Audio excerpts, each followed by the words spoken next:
Well, hello and welcome to Tyrrell's Classic Workshop. As you can see, we're out on location this time round, and I'm at the Honourable Artillery Company headquarters in central London.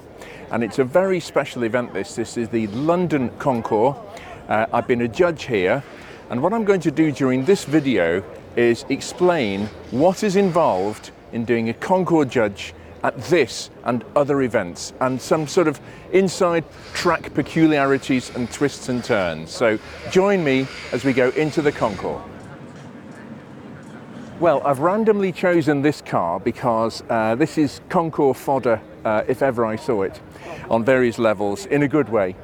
This is a 1963 Corvette C2, as it's called, but it's the splitty, it's the split window one, which Chevrolet introduced on the C2, the coupe, but they deleted it from late 1963, early 64 onwards, if my memory serves me correctly, because it was blocking people's vision in the rear view mirror.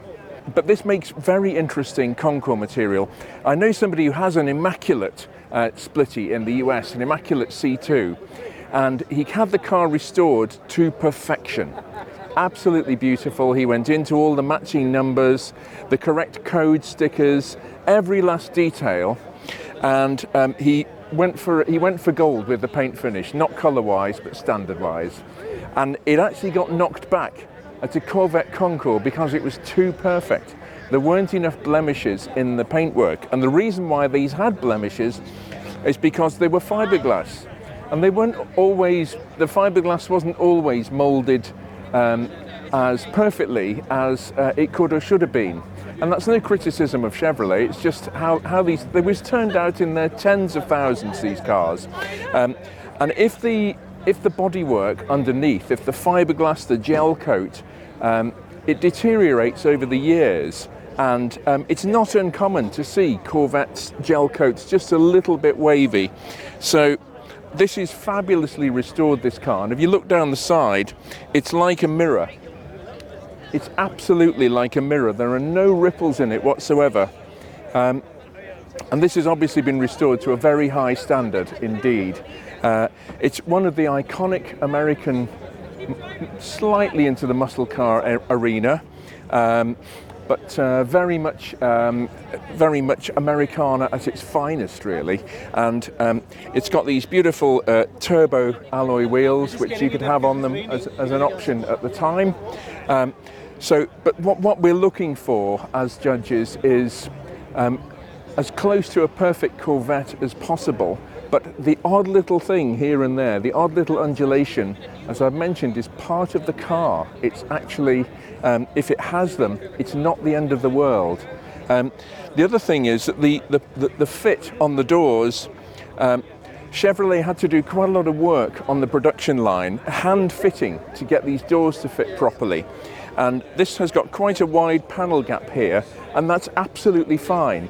If it was any narrower than that, it would be actually incorrect and untrue for the car. So that's the sort of thing we're looking for. The knowledge needs to be there as the foundation on which to build the rest of the things, really, the credibility of the concours in a way. So that's the sort of thing we're looking for. Well, this is the class I've been judging here along with a couple of other people, and this is called Aero, or aerodynamics, or specifically lift up your lights and lighten up my life. This is pop-up headlight nirvana here, basically. And we've got all sorts of interesting cars in no particular order. We've got this beautiful Maserati Ghibli cabriolet, which has come from a lovely collection in Belgium, and the gentleman has driven it over. He's actually driven it from Belgium for it to be here.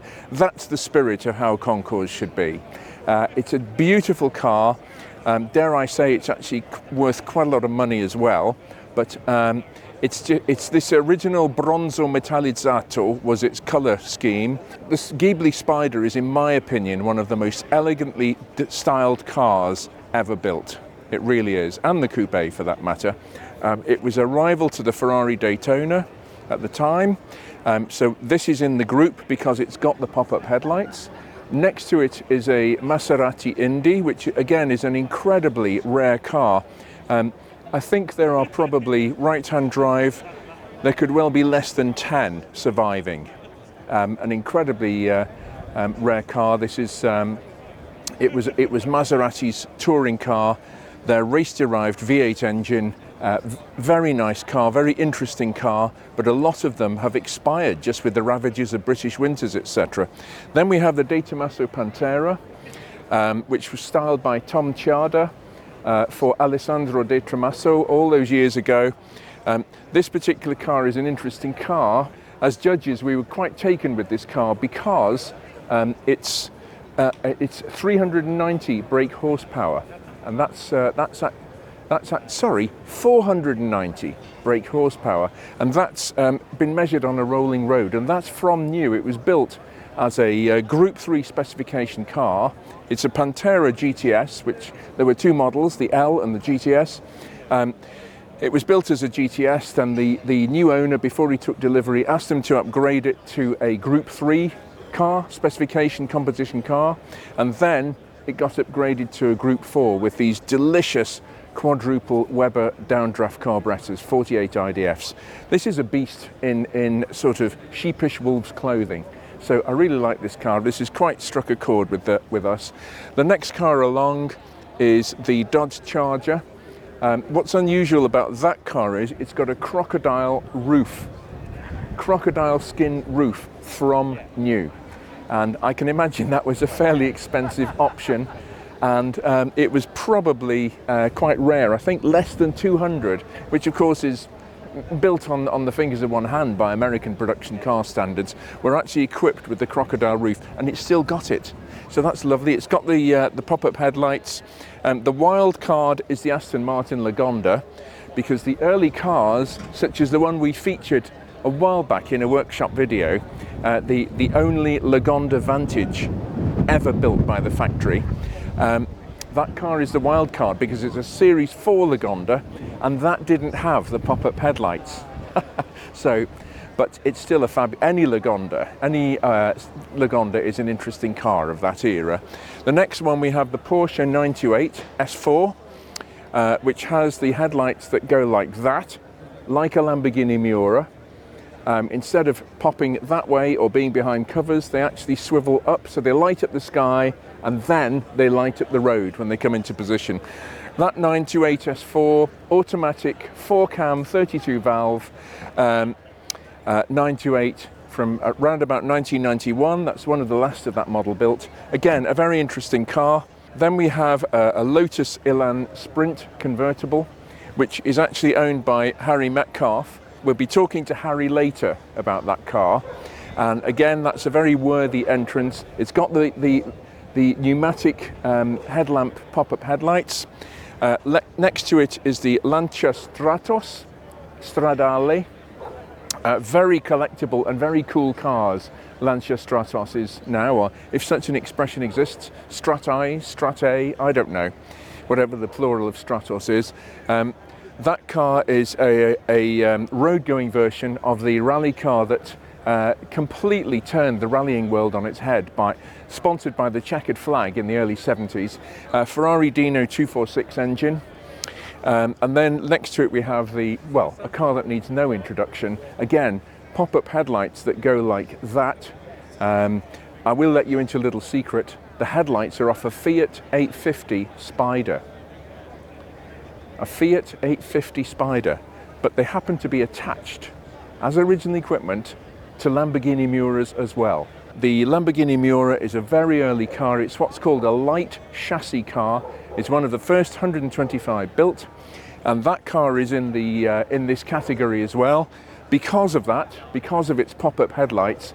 So I'm going to be with two other people judging this class, and we'll talk with Harry later about his Lotus as well.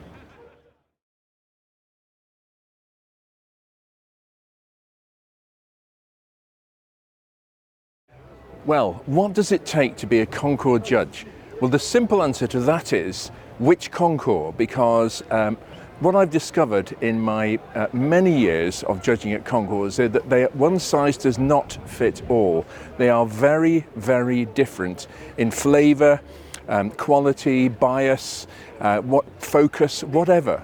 Obviously, it's a very successful event. This is the Tuesday here. It's thriving, it's buzzing, it's in the middle of London. This is a very eclectic mix of cars. If we think of the spectrum of Concours events, on the one hand, you have the sort of the lower end of the scale, where it's just a car club getting together and deciding that it's probably more about the condition of the car and the history. If you go to the other end of the pendulum, it's actually about it gets into minutiae and fine details, and it can get really terribly serious and almost like the film Strictly Ballroom in its sort of its level of minutiae, etc. But it's on the one hand, this event is actually a very nice compromise of the two. You've got the different categories. We've been judging things like history of the car, interesting ownership, condition, originality, beauty of the styling, elegance, that sort of thing. So it's right across the different categories. Out of 10, scores out of 10. Some, as I say, some Concours are very much focused on the exact correctness of every last, literally, nut and bolt.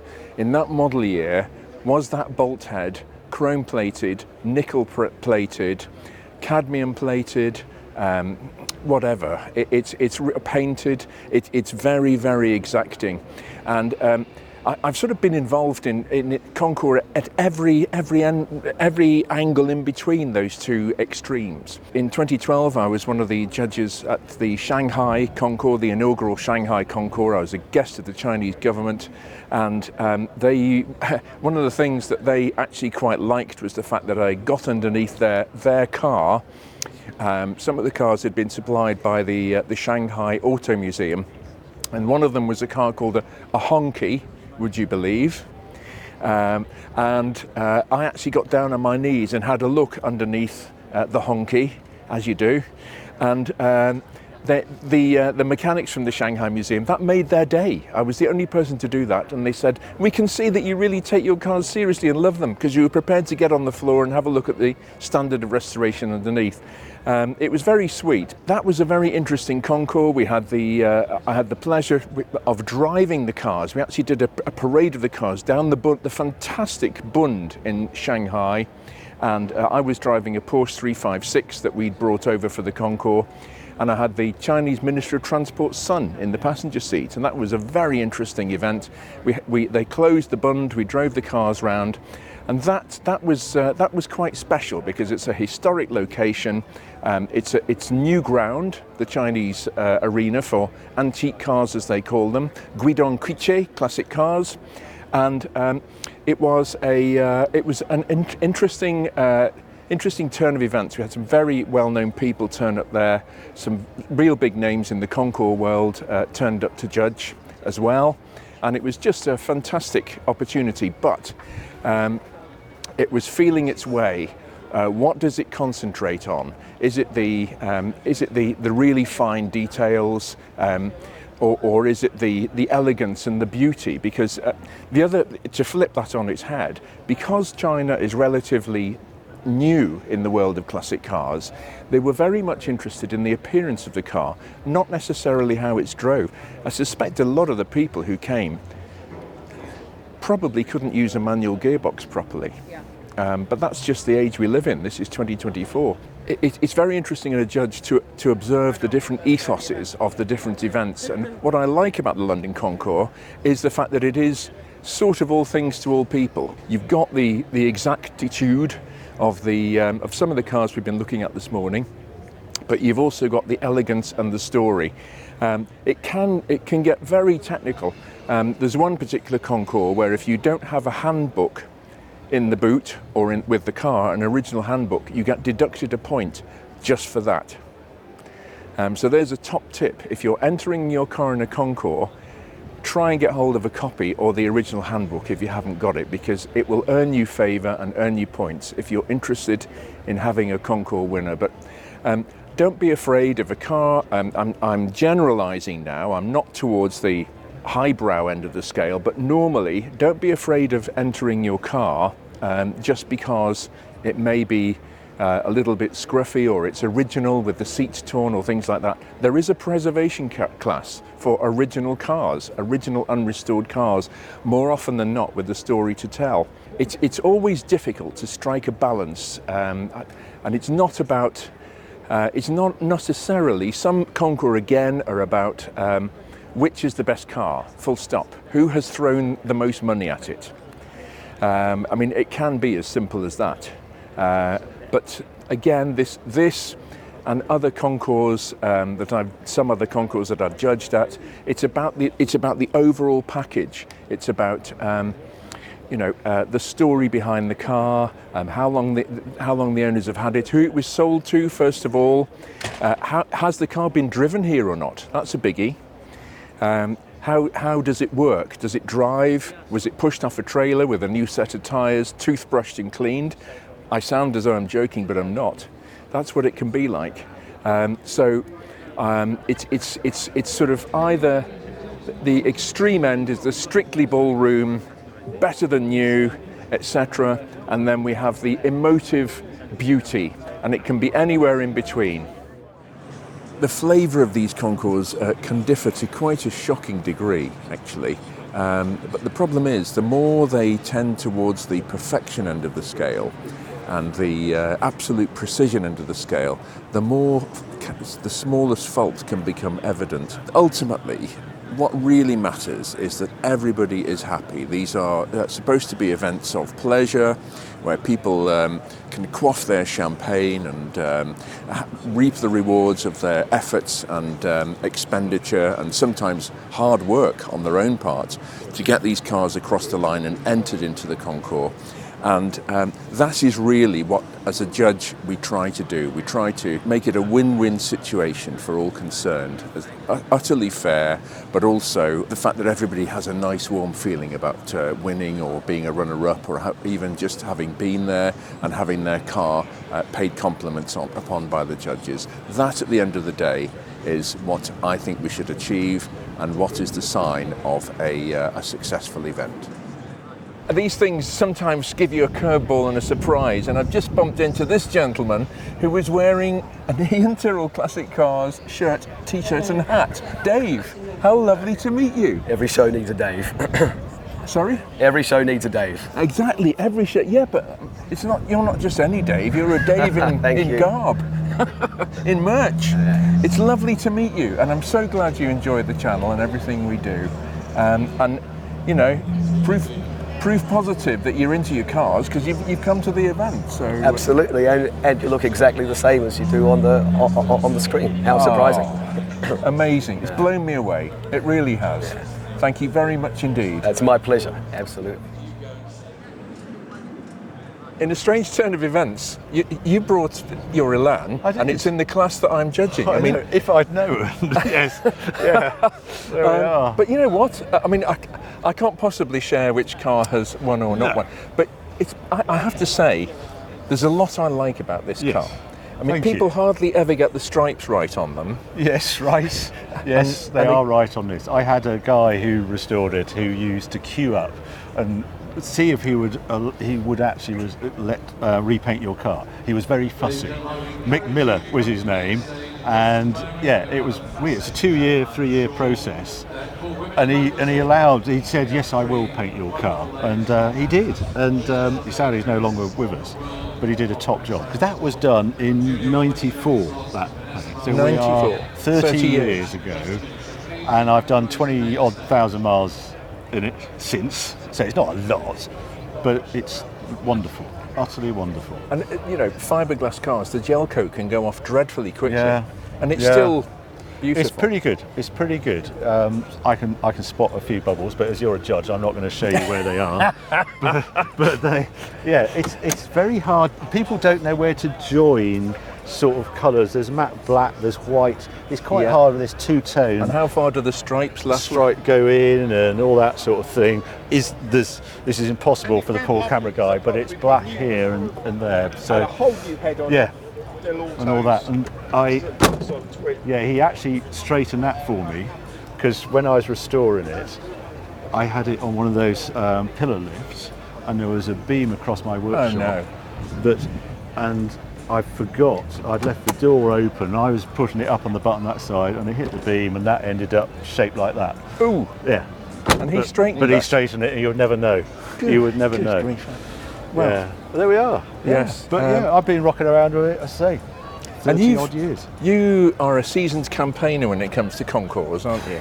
I seem to have entered them, but I don't do the concours when it's a Lotus Elan against a Lotus Elan and a Lotus Elan.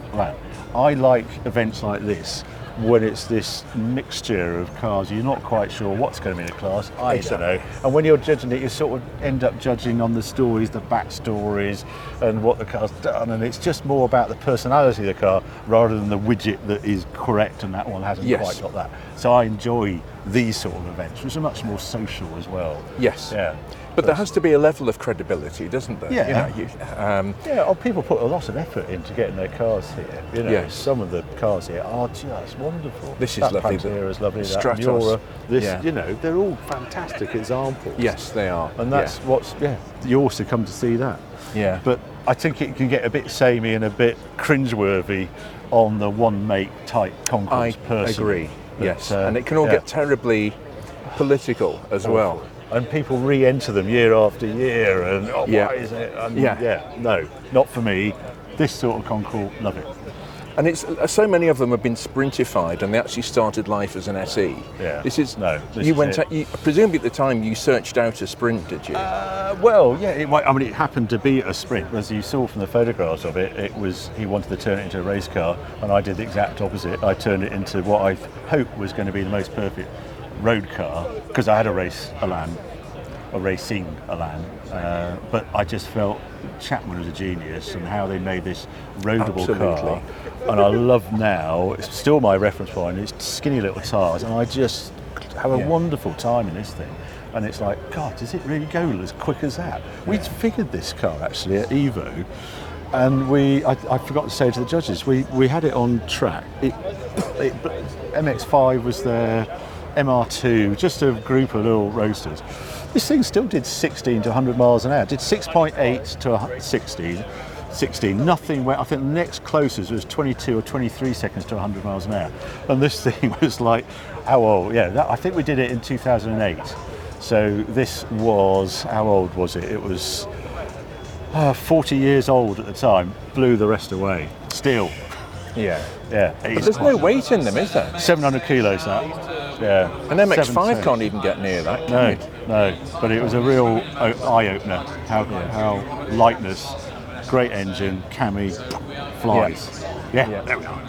Well, thank you very much. Enjoyed the show. I look forward to watching the video. Yes. We'll be back with some more very soon. Something along those lines. There's some bloke who keeps saying that. He never means it. Yeah. Okay. All right. Harry, thanks very much. Pleasure. Okay. And one other thing about this event is that it has such a very wide range of vehicles, from race cars to rally cars to road cars to elegant cars to prototypes. This particular car that I happen to be perched on is a very capable, functioning racing car. In fact, this car won the Monaco Historic Grand Prix 2 weeks ago.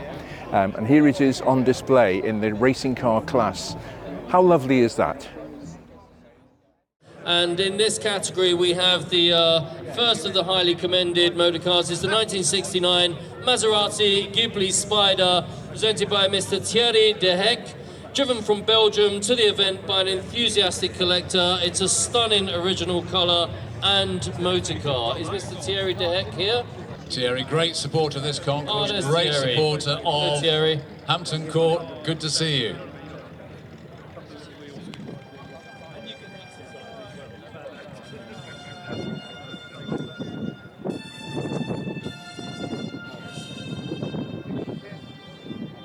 And the next of the highly commended cars in the Aero Front Enlightened category is the 1967 Lamborghini Miura P400 from Mr. Jeremy Ward. It's the first right-hand drive Miura. It was originally sold from the London Motor Show to Thomas Cook, the acclaimed travel agent. I'm sure he took it all around the world. This is Jeremy, who was highly commended with his 1967 Lamborghini Miura P400.